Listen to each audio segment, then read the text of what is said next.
خدا کے کلام سے تھر تھرانا۔ مسیح کے بابرکت نام میں آپ سب کی سلامتی ہو۔ خدا کا کلام ہمارے قدموں کے لیے چراغ اور ہماری راہ کے لیے روشنی ہے۔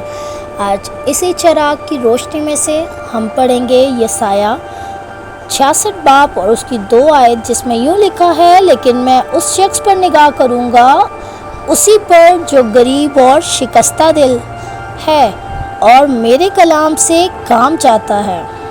اس آیت کو سن کر آپ سوچتے ہوں گے کہ کام چاہنے کا کیا مطلب ہے، لیکن بائبل مقدس میں ایسی بہت سی مثالیں ہمیں ملتی ہیں جس میں ہم دیکھتے ہیں کہ جنہوں نے خدا کے کلام کو پڑھا یا خدا کو دیکھا وہ کانپ اٹھے۔ چلیے کچھ ٹائم کے لیے اس آیت پر غور کرتے ہیں۔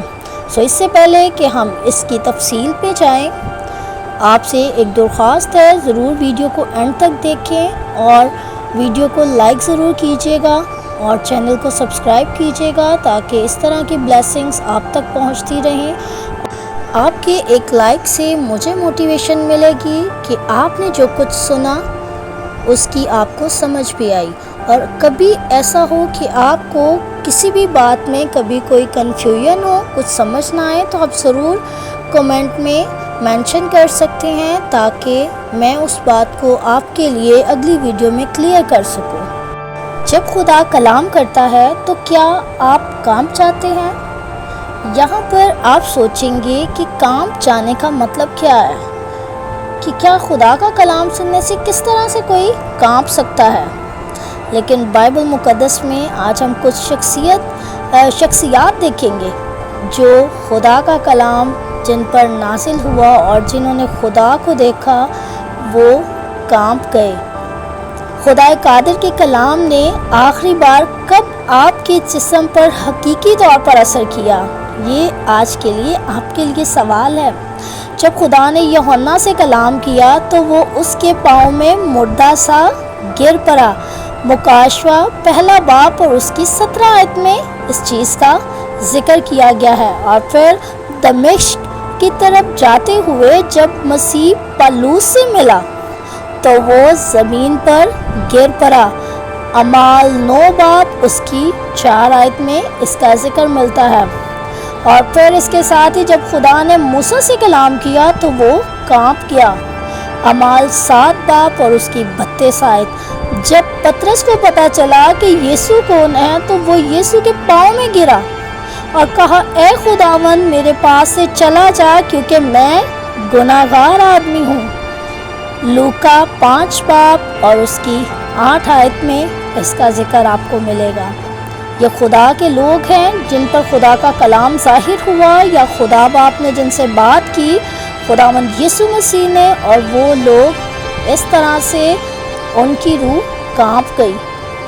کیا آپ اس بات پر اپنے حواس کھو بیٹھتے ہیں کہ وہ جو خالق ہے کلام کرنے کے لیے آپ یعنی مخلوق کو چنتا ہے؟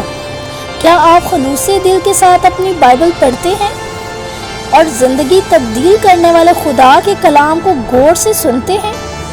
کتاب مقدس فرماتی ہے، خداوند کا خوف حکمت کا شروع ہے۔ امثال 9 باب اور اس کی 10 آیت۔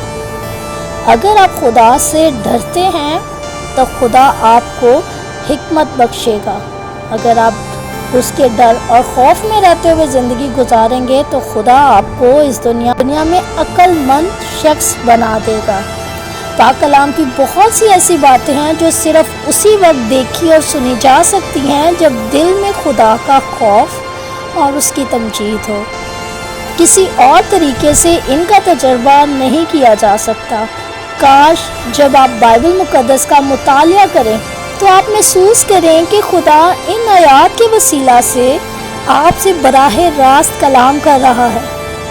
ایک لمحے کے لیے اس حیرت انگیز حقیقت پر توجہ دیں کہ وہ خدا جس کے کلام کرنے سے کائنات خلق ہوئی، وہی خدا اب آپ کے ساتھ بات کر رہا ہے۔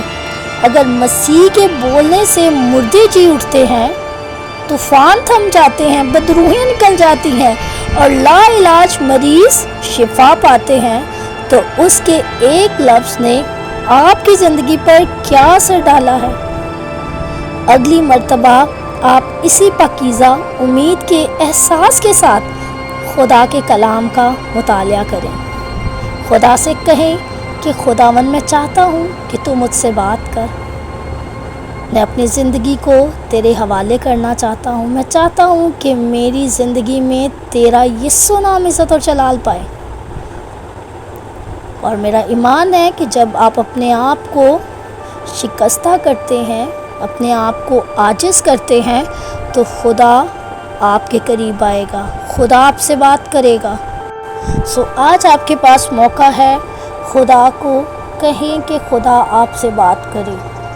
وہ خدا جو دنیا کا مالک ہے، وہ ہم جیسے انسانوں سے، گناہ گار انسانوں سے پیار کرتا ہے،